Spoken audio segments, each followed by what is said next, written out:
High, আমি সোনিয়া। তো আমি চলে গেছিলাম আমার বৌদির বাড়িতে, বৌদির স্বাদের অনুষ্ঠানে। তো সেরকমভাবে ভিডিও নেওয়া হয়নি। তো তারপর হরিতলায় চলে এসেছিলাম।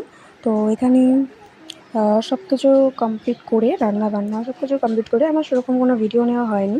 তো এই ছোট্ট সামান্য একটা ভিডিও করেছি আমি। এখানে হরিতলায় বললো হরিণট যেটা দেয় না ব্যাপারটা, সেটা হরিণট দেবে। তো এখানে আগে পুজো সেরে নিচ্ছে বৌদির মা। তো ভালো মতো পুজো দিয়ে দিচ্ছে। দিয়ে দেওয়ার পরে এবার এখানে যে বাতাসা রয়েছে, সেটা বাতাসা চড়িয়ে দেবে। তো তোমরা দেখো।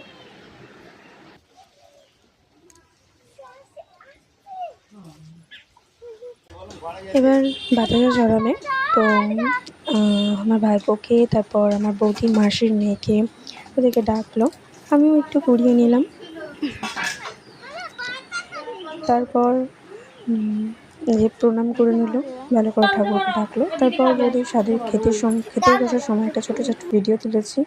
তারপর সেরকম আমার কোনো ভিডিও নেওয়া হয়নি। তো এক কটা ফটো আমি অ্যাড করেছি, যে বৌদির খেতে বসার সময়ের একটা পিক আর খাবারের একটা পিক নিয়েছি আমি, জাস্ট এটুকুই। তো কদিন পর আমাদের পুচকু শোনা হয়ে গেছিলো, এই যে পুচকুর একটা পিক দিয়েছি। তো ভালো লাগলো অবশ্যই কমেন্ট লাইক করো। টাটা।